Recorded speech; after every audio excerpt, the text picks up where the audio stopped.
Hello everyone, আসসালামু আলাইকুম। আমরা চলে এলাম একটা নতুন ভিডিও নিয়ে।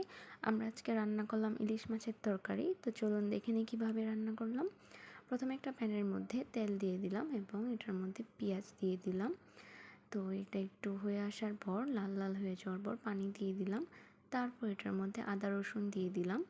এখন এটার মধ্যে আমরা দিয়ে দিব হলুদ গুঁড়া, মরিচ গুঁড়া এবং ধনিয়া গুঁড়া। সবগুলো উপকরণ দিয়ে দেওয়ার পর আমরা এখন এটাকে ভালোভাবে একটু কষিয়ে নিব।